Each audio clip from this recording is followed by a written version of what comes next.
Yan ang tapang oh. Ganyan din ba yung nakain nyo mga lodi? Mga inbreed nyo napakaganda. Tatapang pa. Inbreed stubborn mga lodi. Napakaganda. Ili natutuwa ako dito sa Mili. Napakatapang eh. Ayan oh. Ayan oh. Napakaganda oh. Solid mga lodi oh. Ang ganda oh. Grabe oh. Kala mo panabong naman oh. Tapang oh. Oh. Kabata. May nag-comment nga yun eh. Sabi niya ang ganda ng ibon mo. Pangwalayuan daw, sabing gano'n. Ang lakas bang mangasar? Sabihin mo nga sa akin kung hindi ka pa nawalan ng ibon sa race. Abnormal ka pag hindi ka pa nawawalan ng ibon sa race.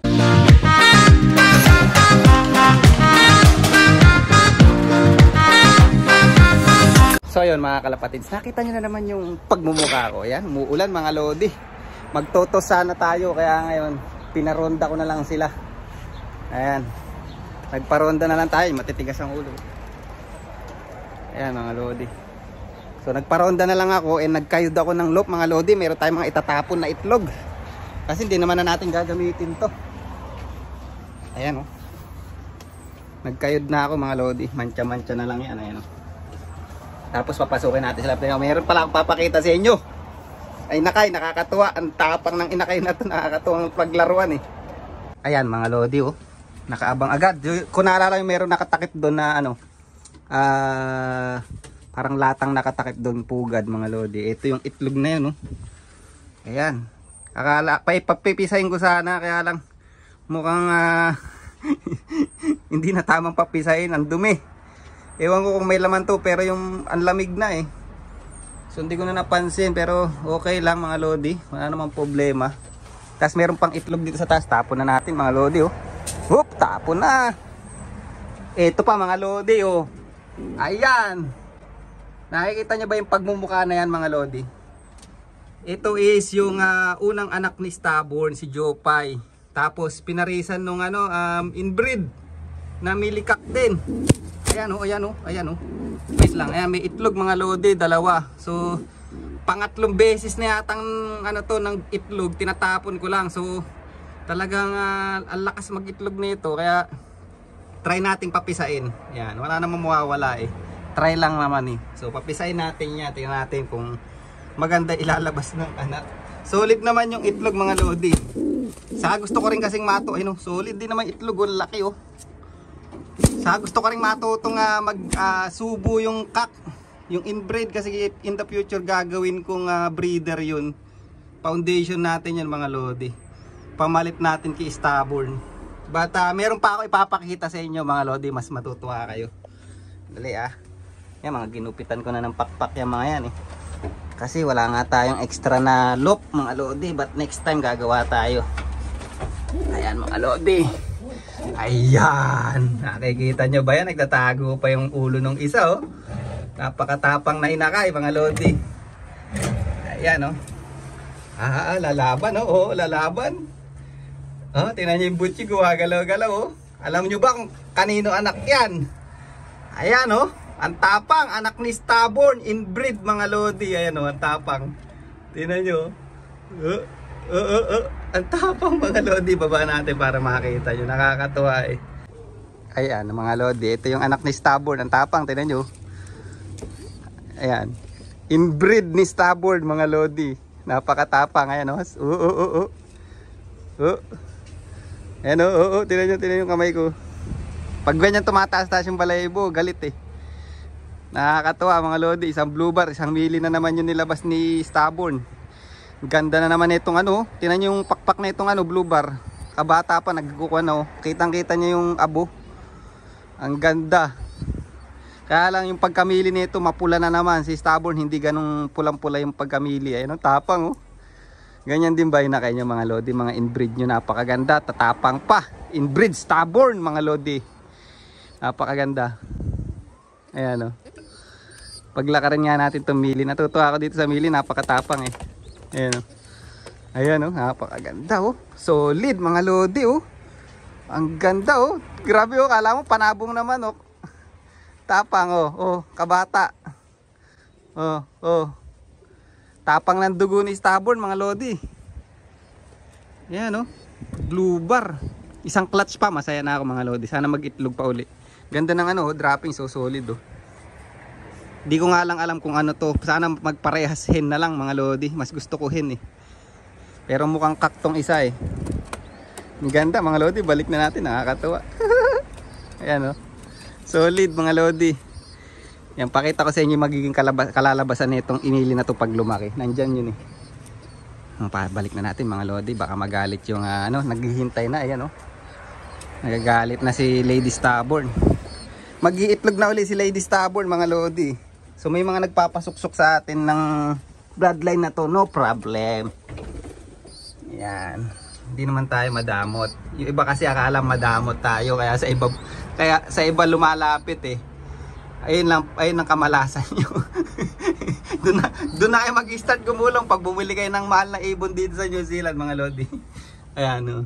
Mukhang may sibat pa yata na white rito sa mata. Oh, ganda. Alright. Ayan mga lodi, si Yellow natin oh. Kabababa lang, rumuronda na siya mga lodi. Mukhang gusto pala pinapansin sa video bago rumonda. Ayan.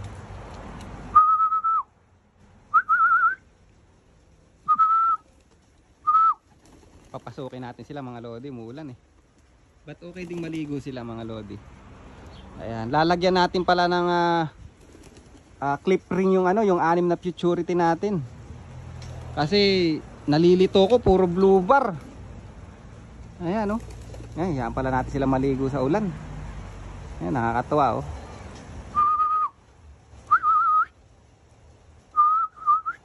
Ayan oh. Oo. Si Inday natin mga lodi. Ayan. Ang ganda oh. Ito kanino ba? Kanino kaya attack anak to? Ito yung finisher ng 1,200 yung blue bar.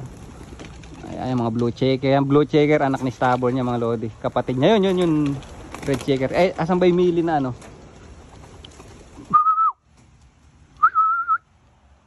Pakita ko sa inyo kung ano yung magiging kamukha nung mili na anak ni Stubborn pag bumaba. Parang wala pa rito ah. Loko si Stubborn, pinaparisan si Inday eh. Ayun oh. Papasukin natin. Alright. Ayan, kumukulog-kulog pa mga lodi. Ito pala yung anak ni Wellsport na binlag ko nung nakaraan mga lodi. Ayan, binabalik-balik ko siya rito sa sa loop mga lodi para masanay-sanay lang. Para pag malakas na siyang kumain, kayang-kaya niya ng makipag-agawan. Pero ngayon kasi ginagawa ko, binabalik ko pa rin siya sa magulang niya mga lodi nang makakain siya ron saka masubuan pa rin. Saka ako naghihiwalay ng inakay pag alam kong kaya niya na makipag-agawan ng pagkain dito. Kasi pagka binigla ako ng lipat to mga lodi, ay sigurado babagsak ang katawan. Kasi maagawan siya, hindi siya mahina pa eh. Kaya yung isa pala yan mga lodi. Yun. Ang ganda diba? Yan oh, solid. Solid dyan mga lodi. Ang ganda oh. Ayan. Napaka-lodi. Baka ibalik ko to sa sa Paris ng 1,200 km na to itong finisher na yun. Balik uli siya dun sa kapares niya para mag-itlog uli. Makahabol. Gusto ko kasi mga lodi pagka naglaro tayo sa old bird season, madami-dami. Mga 30 ibon ang kailangan natin kasi mabilis talagang maubos pagka hindi tayo abot ng 1,200. Kailangan kasi ang ibon dito pala, pag nagre-race ka ng mga long distance, kailangan yung iba ginagawa nila, nire-race lang nila hanggang 500, 600, 700 and then pahinga na. Tapos jump na ng 1,200. Pero pag ang ibon mo dire-diretso ang lipad mga lodi, 600, 700, 900, 1,200 sigurado. Ubos ang ibon mo kasi walang pahinga. Ayan o, tuwang-tuwa siya mga lodi oh. Ayan o. Ayan. Alright. Kaya nga pala mga lodi, natatawa ako. May mga newbie flyers pala dito sa New Zealand is di nila alam nai-scam na sila. Ayan. Kasi bumibili sila ng talagang napakamahal na ibon. And ayoko na lang magsalita but ayan, may mga nabibilan sila sa online. Ayan, mga next time i-vlog natin yan.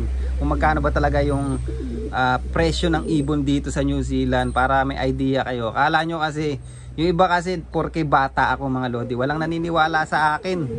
Ayan, sabi kasi bata lang ako kaya hindi sila sa akin na naniniwala. Pero hindi nila alam, marami akong alam dito sa New Zealand. So yung mga bloodline na gusto nyo, lahat iisa lang yung bloodline na dyan. kung ano yung mga bloodline na kailangan nyo, yung mga matatandang old flyers dito.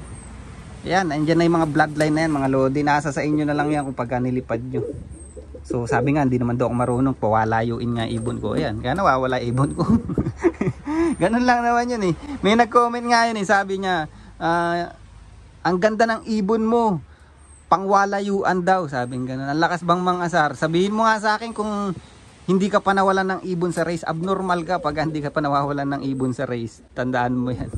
Ayan, so at least nawawalan ako pero nananalo ako mga lodi. Nandyan yung mga nanalo ko, ikinip ko. Ginawa akong breeder. Ganon talaga sa race. Ang matira lang is yung magaling at yung nananalo. Hindi yung makapag ano lang, yung makapagpadulo yan. Hindi kasi ganon ng ano natin layunin. Sorry ha. Hindi ganon. Kung ayaw mo nga matalo mga lodi, huwag kang magpakampante, sabi. Kung ayaw mo namang nakakaramdam ng talo, huwag ka na mag-race, sabi nga daw. Alright, so dito ko na lang rin yung vlog natin mga lodi. Pasok na si Stubborn eh, no? Alright, see you next vlog. Bye!